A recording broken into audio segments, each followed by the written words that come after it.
ओम शांति। ये बहुत ही आश्चर्यजनक बातें हैं। मैंने तो ऐसे अनुभव बहुत सारे सुने हैं, लेकिन कभी कभी क्या होता है कि हम अनुभव सुन के अपने आप तो निश्चय में मजबूत हो जाते हैं, लेकिन परमात्मा पिता कहते हैं कि बच्चे, जैसे अनुभव सुन के आपको निश्चय होता है, ऐसे ही अनुभवों से दूसरों को भी निश्चय का फाउंडेशन मजबूत करवाओ।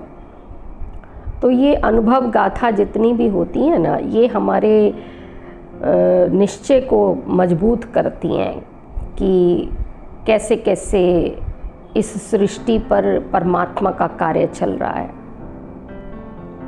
हमारे बहुत वरिष्ठ दीदी हैं डॉक्टर हंसा, जो कि कैंसर स्पेशलिस्ट भी हैं, अमेरिकन डॉक्टर हैं। वो अमेरिका में ही इलाज करती हैं। ये उनके अपने पर्सनली अनुभव हैं। तो वो अमेरिका में रह के अमेरिकन से डॉक्टर्स वगैरह से बात करती रहती हैं। तो ये है तो बहुत साल पहले वाली बातें, क्योंकि उस समय परमात्मा कार्य जो है इंडिया में ही इतनी अच्छी तरह से पूरी रीति से नहीं चला था। तो अमेरिकन डॉक्टर्स या साइंटिस्ट वगैरह कह लीजिए आप, ये वैज्ञानिक लोग तो क्या करते हैं, ये रिसर्च करते हैं और उसके बाद अपनी पब्लिसिटी के लिए करते हैं। तो बताया गया कि ऐसे ही एडवर्टाइजमेंट किया गया कि आपको हिप्नोटाइज करना है, हिप्नोटाइज करने के पैसे मिलेंगे। रिसर्च करनी होती है वैज्ञानिकों ने, तो इसलिए बोला गया, इश्तिहार दिया गया, एडवर्टाइजमेंट किया। काफ़ी सारे अमेरिकन्स जो हैं, दूर दूर से और भी लोग जो हैं आ गए। अपना क्या कहते हैं, करीबन 500 की तादाद हो गई। 500 बंदों ने हिप्नोटिज़म के लिए हाँ कर दिया। अब डॉक्टर्स इतने सारे लोगों को देख के फिर भी एक बार उनको रिवाइज़ करवा रहे हैं, उनको बोल रहे हैं कि हम आपको हिप्नोटाइज़ करेंगे। तो बोल रहे हैं कि हाँ जी कर सकते हैं आप, हम इसीलिए आए हैं।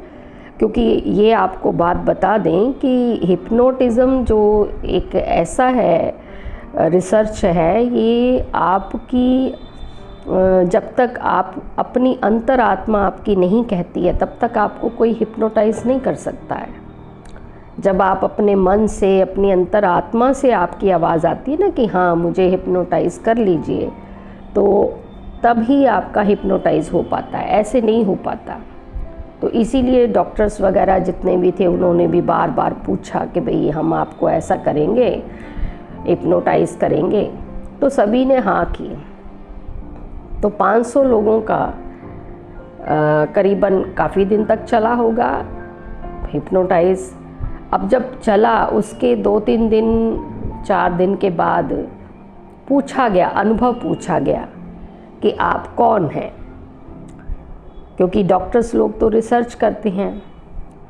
तो ये वैज्ञानिक लोग जितने भी थे, ये सारे इकट्ठे बैठे हुए, और जितने लोगों का किया उनसे पूछा गया कि आप कौन हैं। तो इतने सारे लोगों का हिप्नोटाइज हुआ, सभी ने एक ही आंसर दिया कि मैं एक चमकता सितारा हूँ। वो सभी साइंटिस्ट भी मूंझ गए कि ये क्या बोल रहे हैं, कि सितारा का क्या मतलब हुआ। जी मैं एक चमकता सितारा हूँ, और इस शरीर में, इस इंस्ट्रूमेंट में मैं काम कर रहा हूँ, अपना जो भी मेरे को पार्ट मिला है वो बजा रहा हूँ। तो साइंटिस्ट जितने अब दूसरा क्वेश्चन पूछ रहे हैं कि भाई ठीक है, चलो आप सितारा हैं तो कोई रहने का स्थान तो होगा, आपका एड्रेस क्या है। तो बताया गया कि एड्रेस तो हमारा एक सोल वर्ड है, बहुत दूर है वो सोल वर्ड है, और उस सोल वर्ड में बहुत छोटे छोटे सितारे रहते हैं, और एक बहुत ही ब्राइट सा सितारा है जिसकी लाइट बहुत दूर दूर तक चमकती है।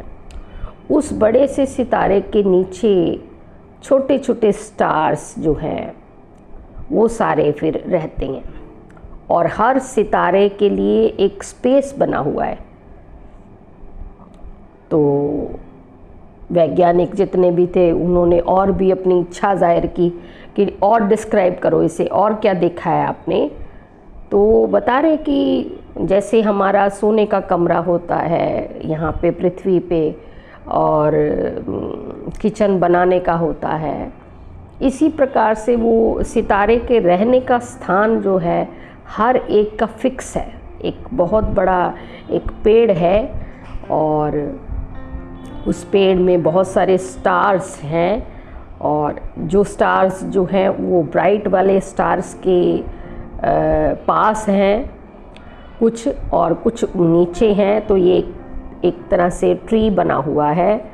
उस ट्री में हर एक सितारे का जो है ना एक अपना एक प्लेस बना हुआ है, स्थान बना हुआ है रहने का, कि जब भी हमारा शरीर का ये पार्ट ख़त्म होता है तो हम उस अपनी जगह पे चले जाते हैं और उस बड़े वाले सितारे की नीचे जाके अपने स्थान पे बैठ जाते हैं। अब जितने भी साइंटिस्ट थे, अपना डॉक्टर्स थे, वो सारे के सारे मूंझ रहे हैं कि ये क्या बातें कर रहे हैं। तो कह रहे हैं अच्छा सबकी सब रोशनीदार है। नहीं कह रहे सारे रोशनीदार सारे हैं, लेकिन जो ब्राइट वाला सितारा है वो तो सबसे चमकदार सितारा है।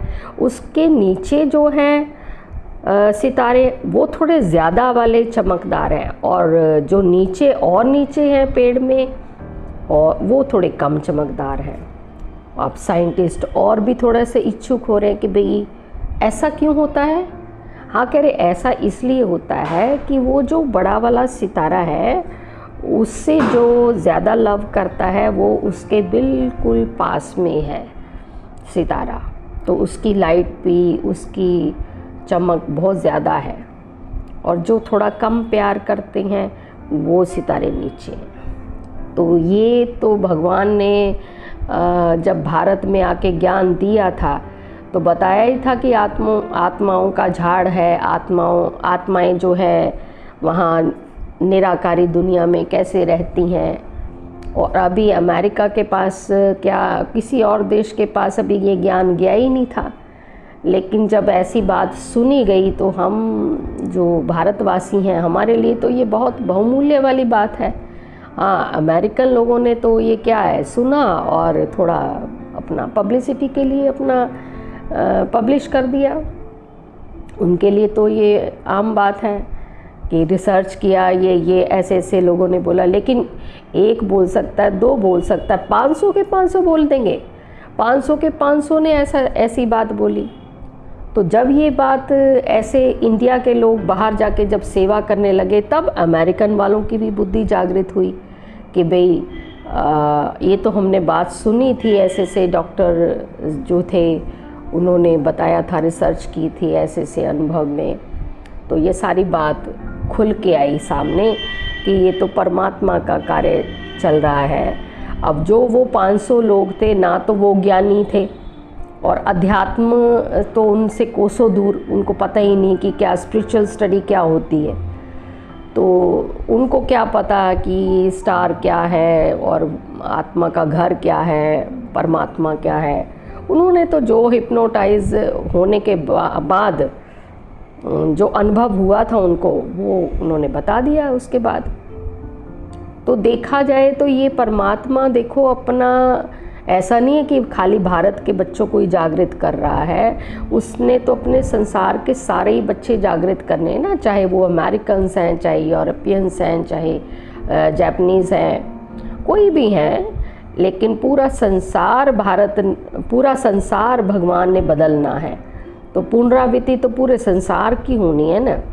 तो इसलिए परमात्मा देखो अपना कार्य कैसे करवा रहा, और कैसे वैज्ञानिकों को एक संकल्प देता है कि ऐसे रिसर्च करो, और उनको ऐसे करवाया। फिर ऐसे ही एक 3 बॉडीज़ आई, बहुत अपना क्या कहते हैं उनका काफ़ी उनकी बीमारी काफ़ी क्रिटिकल थी, लेकिन क्या हुआ कि सब कुछ ऑपरेशन हो गया, सब कुछ हो गया, लेकिन वो तीनों की तीनों बॉडीज़ जो है बच नहीं पाई।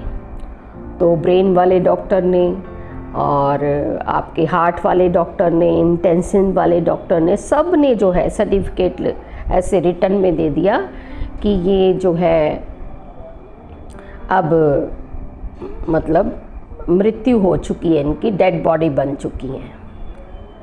तो डेड बॉडी बन चुकी हैं तो डिक्लेयर हो गया कि ये तो डेथ सर्टिफिकेट। लेकिन देखा गया कि 10 मिनट के बाद वो तीनों की तीनों बॉडीज़ जो है उठ के बैठ गई। अब जब वो तीनों बॉडीज़ उठ के बैठ गई तो डॉक्टर्स ने तो पूछना ही पूछना था, साथ में साइंटिस्ट लोगों को भी बुला लिया कि भाई इनसे पूछताछ की जाए कि भाई 10 मिनट पहले ये लोग कहाँ थे। हमने तो सब कुछ चेक किया था, अपने जितने भी इंस्ट्रूमेंट थे सब ऐसे ही थोड़ी डिक्लेयर करते हैं। तो ये तो साइंस है। तो उन्होंने पूछा कि भाई आप लोग 10 मिनट पहले कैसे, कहाँ थे आप लोग। तो दो ने तो बताया कि हम जब अपने शरीर में थे तो थोड़ा दुख हो रहा था कि ये शरीर अब छोड़ना है, लेकिन हमने देखा कोने में एक बहुत ब्राइट सा सितारा था और वो हमें बहुत ही प्यार से बुला रहा था, इतने प्यार से बुला रहा था कि आओ बच्चे, आओ मेरे बच्चे, ये शरीर ने तुम्हें दुख दिया है ना, आ जाओ मेरे पास, आ जाओ तुम, मैं अपनी गोद में तुम्हें ले लूँगा, तुम्हें बहुत आराम मिलेगा। तो ऐसे ऐसे उस सितारे ने हमें बहुत ही प्यार से अपनी तरफ खींच लिया और हमें फिर शरीर छोड़ने में जो दिक्कत आ रही थी, दुख हो रहा था, और वो फिर आसानी से हम उनकी गोद में चले गए।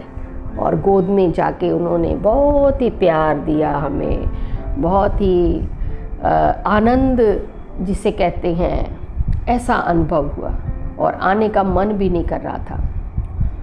और फिर कहा कि ऐसा है, आप लोगों ने जो भी कुछ कर्म किया है उसका लेन देन जल्दी से कर दो और फिर वापस मेरे पास आ जाना। तो हमने कहा भी कि हमारा जाने का मन नहीं है, नीचे इस बॉडी में जाने का मन नहीं है, लेकिन कहा कि बच्चे मेरे पास ही आना है, दोबारा आपने मेरे पास ही आना है। लेकिन अभी जो है जिसका भी लेन देन है वो अपना चले जाओ और अपना जाके उसको दे के अपना हिसाब किताब करके वापस मेरे पास ही आना है, तुम्हें मेरे पास आ जाना, कुछ भी नहीं होगा तुम्हें, मैं बैठा हूँ ना, कुछ नहीं होगा, कुछ भी नहीं होगा। तो कह रहे ऐसे समझा के हमें उन्होंने फिर से भेज दिया। और जो तीसरा वाला था और उसने अपना अनुभव सुनाया कि मैंने कत्ल किया था, मैंने कोई चोरी भी की थी बहुत बड़ी और साथ में मैंने बहुत अत्याचार भी किए, तो ऐसे मैंने बहुत बुरे कर्म किए थे। तो जब बुरे कर्म किए थे तो मैं जब सितारे के पास गया तो उन्होंने मुझे कुछ भी नहीं कहा। मैंने इतने बुरे कर्म किए, बहुत ही प्यार से मुझे बुलाकर अपनी ऐसे किरणों में समाया और कहा कोई बात नहीं बच्चे, अभी जो तुमने किए हैं ना कर्म, उसको जल्दी से ना निपटा के आ जाओ, अपना हिसाब किताब अच्छाई में बदल के अच्छे कर्म करके अभी तुम जाओगे ना नीचे, तो अच्छे अच्छे कर्म करना, तो तुम्हारा सब कुछ अच्छा हो जाएगा, कुछ नहीं होगा तुम्हें, मैं बैठा हूँ ना, कुछ नहीं होगा। तो उन्होंने ये भी नहीं पूछा कि भाई ये इतने सारे तुमने बुरे कर्म किए हैं, मैं तुम्हें सज़ा दूंगा या ऐसा करूँगा, कुछ नहीं कहा। बहुत ही प्यार से हमें कहा कि तुम नीचे चले जाओ, मैं तुम्हें फिर से अपने पास ही बुला लूँगा, मेरे पास ही आना है। और मैं कह रही अब नीचे आ गया हूँ, अब से मैं सारे अच्छे कर्म करूँगा। अब ये तीनों के अनुभव वो सुन रहे हैं, डॉक्टर्स वैज्ञानिक भी बैठे हुए हैं, तो सबके सब चकित हो रहे हैं, सबको सरप्राइज़ हो रहा है कि भाई ये सब क्या बोले जा रहे हैं। किसी का हिप्नोटाइज हम करते हैं या किसी को पूछते हैं कि भाई तुमने क्या देखा, तो ज़्यादा से ज़्यादा पिछले जन्म का बता देगा, 2-4 जन्म पीछे का बता देगा, ये क्या बता रहे हैं। लेकिन ये नहीं पता कि ये तो परमात्मा कार्य है, परमात्मा कैसे अपने बच्चों को टच करवा रहा है। जिनके साथ ऐसा अनुभव हुआ उनकी तो बुद्धि उन्होंने बदल दी, उनका तो मन परिवर्तन कर ही दिया, उनकी तो बुद्धि को का ताला खोल ही दिया। लेकिन जो सुनने वाले सुनाने वाले हैं और उनकी भी बुद्धि का ताला खोल दिया। फिर आगे वो जो पब्लिश करेंगे, दूसरों को बताएंगे, उससे कितनों का कल्याण हो रहा, और आज तक ये कल्याण हो रहा है। देखो इतने सालों के बाद आज हम ये अनुभव सुन रहे हैं तो हमें पता चल रहा है हमारा निश्चय कितना मजबूत हो गया कि कैसे परमात्मा का कार्य चल रहा है, और कैसे हिप्नोटिज़म क्या चीज़ होती है, और ये कैसे हिसाब किताब चुकतू होते हैं।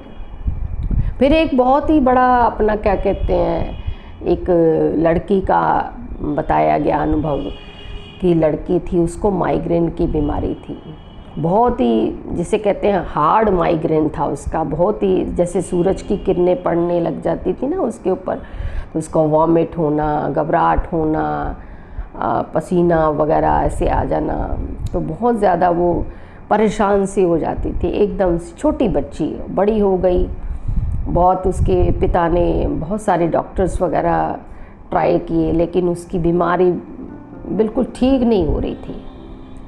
जैसे मतलब उसकी बीमारी बढ़ती जा रही थी और बढ़ती जा रही थी। तो एक दिन क्या हुआ कि डॉक्टर, कोई फ्यूरी है, अमेरिकन डॉक्टर हैं, तो उनके पिता को उनका पता चला, तो वो फ्यूरी डॉक्टर ने बताया कि मैं इनका ना हिप्नोटाइज इनको करता हूँ।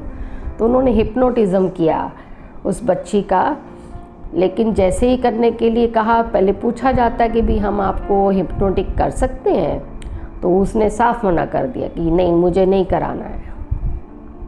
तो डॉक्टर ने कहा कि ऐसे तुम्हारी बीमारी है, तुम्हारी ठीक हो जाएगी, आज तक कोई डॉक्टर नहीं इलाज कर पा रहा है, कोई दवाई असर नहीं कर रही है, तो ज़रूर कुछ ना कुछ ऐसी बात होगी है, उसका इलाज क्या पता पीछे से ना चल रहा हो कुछ, तो हम इलाज कर लेंगे उसका।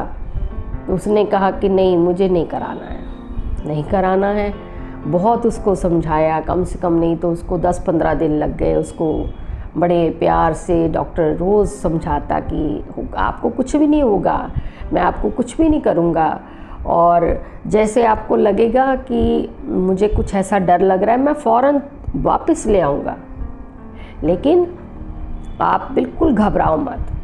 लेकिन बीमारी को ठीक करने के लिए आपको हिप्नोटाइज़ करना बहुत ज़रूरी है, क्योंकि कोई भी डॉक्टर, इतने अमेरिका में तो कितने अच्छे अच्छे डॉक्टर्स हैं, लेकिन फिर भी दवाई असर नहीं हो रही थी, उसका इलाज नहीं हो रहा था। तो काफ़ी दिन के बाद जो है लड़की ने हाँ की कि भाई चलो ठीक है, आप मेरा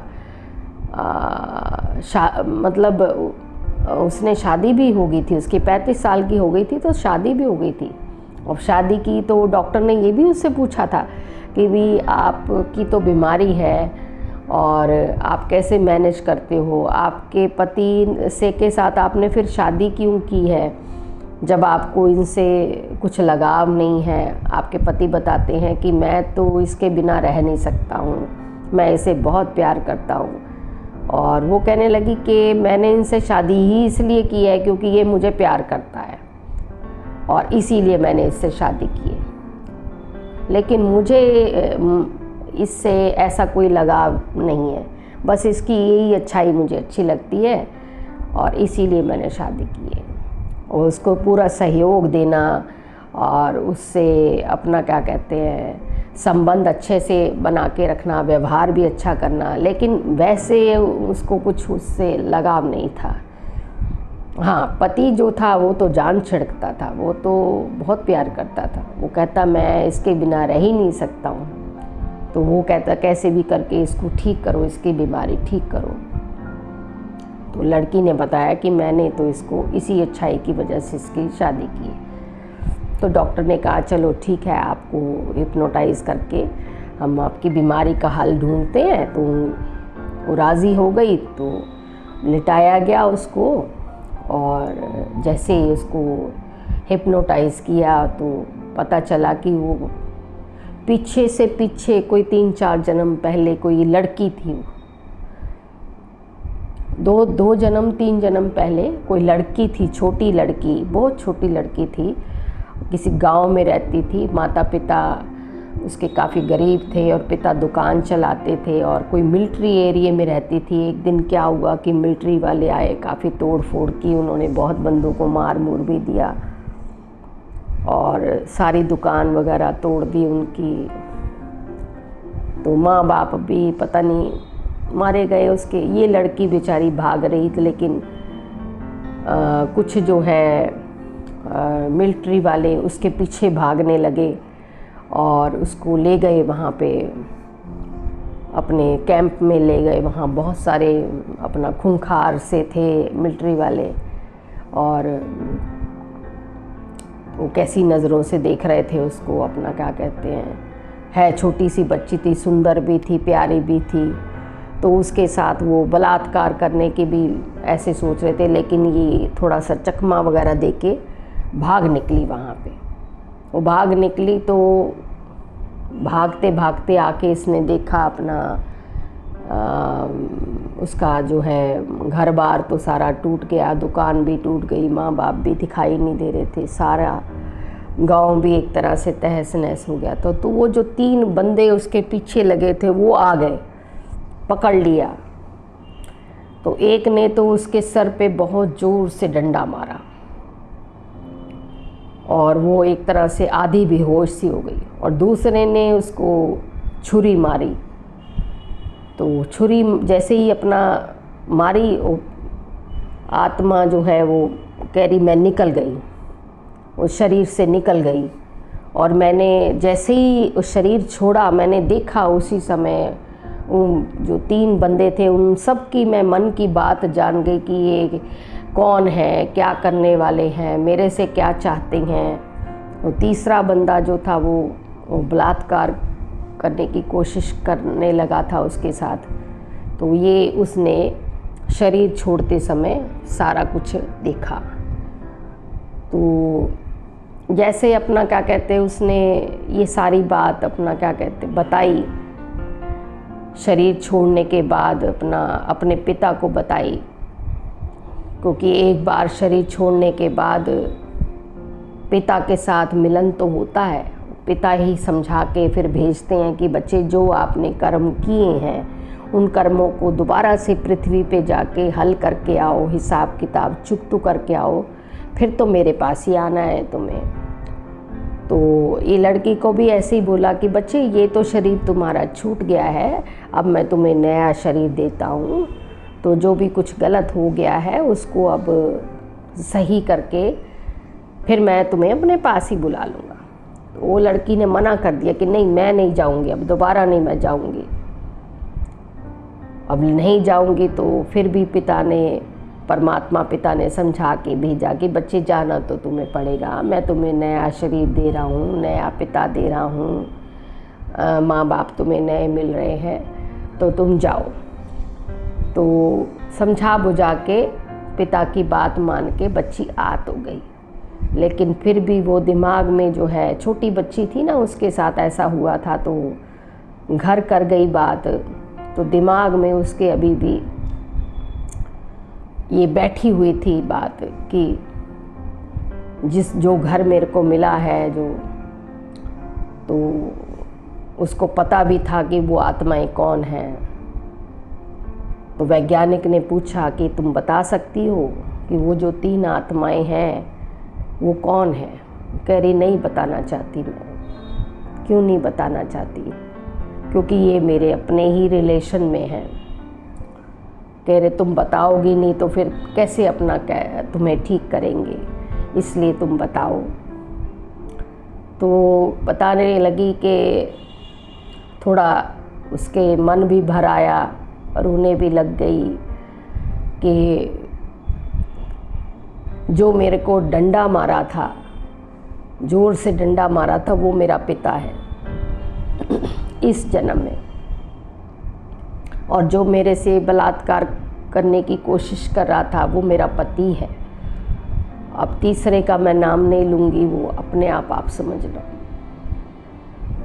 तो डॉक्टर ने जो था उसे बहुत ही समझाया, काउंसलिंग की, उसको 10-15 दिन लग गए उसके साथ काउंसलिंग करते कि भाई अब तुम्हें जो है डंडा तो मारा था, लेकिन इस जन्म में तो देखो तुम्हारा वो पिता बना है, तुम्हारे लिए कितना भटक रहा है कि तुम्हारी बीमारी ठीक हो जाए, और कितना तुम्हें प्यार से रखता है और कितना लाड प्यार करता है, तुम्हारी सारी इच्छा पूरी करता है, और पति तो तुम्हें बहुत ही प्यार करता है। वो कह रही वो ठीक है, लेकिन इन्होंने मेरे साथ ऐसा किया है, तो इसलिए मैं इनको मेरे को इनसे बहुत दुख है। तो फिर डॉक्टर ने काउंसलिंग कर के समझा के कि देखो वो तो पिछले जन्म की बात रह गई, इस जन्म में भगवान ने इनको ये सज़ा दी है कि तुमने डंडा मारा है, तो इसलिए उस बच्ची के दर्द को तुमने प्यार से भरना है। तो जब से तुम छोटे होते से तुम अपने बाप के साथ रह रही हो, तो इन्होंने कुछ किया तो नहीं है, कोई मारा भी नहीं, कोई डांटा भी नहीं, कितने प्यार से पाला तुम्हें। और पति जो अपना गलत निगाह से जिसने देखा था, वो तो तुम्हारे ऊपर कितना जान छिड़कता है। और इस तरह से उसको समझाया तो तुम अब इनको क्षमा कर दो, तो तुम क्षमा कर दोगी तो तुम्हारी ये बीमारी एकदम से ठीक होने लग जाएगी। तो ऐसी काउंसलिंग कर के हफ्ता 10 दिन उसे ज़्यादा ही लग गए। फिर उसका मन जो है थोड़ा सा शांत होने लगा, उसने क्षमा किया, तो धीरे धीरे उसकी पति के साथ रिलेशन भी ठीक हो गए और अच्छे हो गए, और बाप के साथ भी है, तो उसकी बीमारी भी एकदम से ठीक हो गई। कहने का अभिप्राय क्या है कि हमें हमारे हिसाब किताब जो बनाए हैं वो हमें चुकतू तो करने ही हैं, लेकिन हमें पता ही नहीं है कि कौन से हिसाब किताब हमने बना लिए। अब ये तो परमात्मा ही जानता है ना। वो परमात्मा पिता इस समय आके हमारी कितनी मदद कर रहा है, हमें प्यार से डांटता फटकारता नहीं है, कितना प्यार से समझाता कि बच्चे मैं हूँ ना तुम्हारे साथ, तुम्हें कुछ नहीं होगा। अब जब से उसने हमारे ऊपर नज़र डाली है, हमें अपना बनाया है, तब से उसने क्या कह दिया कि बच्चे अब हमें तो अपना अनुभव है कि भाई परमात्मा को महसूस किया, उस आनंद की तो किसी के साथ कंपेयर कर ही नहीं सकते हैं कि वो कैसा आनंद है, उसकी अनुभूति भी नहीं बयान कर सकते हैं कि जिन आत्माओं ने जैसा जैसा भी अनुभव किया है। मैं अपना अनुभव भी आपको डिस्क्राइब नहीं कर पाऊँगी कि मैंने कैसा अनुभव किया जब परमात्मा पिता की किरणें मिली थी। लेकिन उस आनंद के कंपेयर में भगवान हमें क्या कहता है कि बच्चे ये ही आनंद में तुम्हें आना है, लेकिन इस समय उधारी रूप में मैं तुम्हें यही वाला शरीर दे रहा हूँ। तुम इस शरीर में जाके जो भी तुम्हारे हिसाब किताब है, किसी के साथ लेना देना है, कोई कर्मों का हिसाब किताब है, किसी को क्षमा करना है तो किसी को क्षमा मांगना है किसी से, तो ये सारे अपना हिसाब किताब बच्चे तुम पूरे करके, अपना लेखा जोखा क्लियर करके, अपनी बिल्कुल आत्मा बिल्कुल निसंकल्प हो जाए, किसी से कोई हिसाब किताब ना रह जाए। तो जब आत्मा ऐसी क्लीन हो जाएगी, बिल्कुल साफ हो जाएगी, चमकता सितारा बन जाएगी, बेदाग हीरा बन जाएगी, तब परमात्मा पिता की गोद में ही हम सभी ने जाना है। तो इस प्रकार से हम सभी आत्माओं के लिए यही एक निर्देशन है परमात्मा पिता की तरफ से कि हम इस समय अपने इस आखिरी जन्म में आने वाले वक्त को देखते हुए अब अपने कर्मों को सुधार लें और परमात्मा पिता की शिक्षाओं को समझते हुए अपना जीवन सार्थक बनाएं। ओम शांति।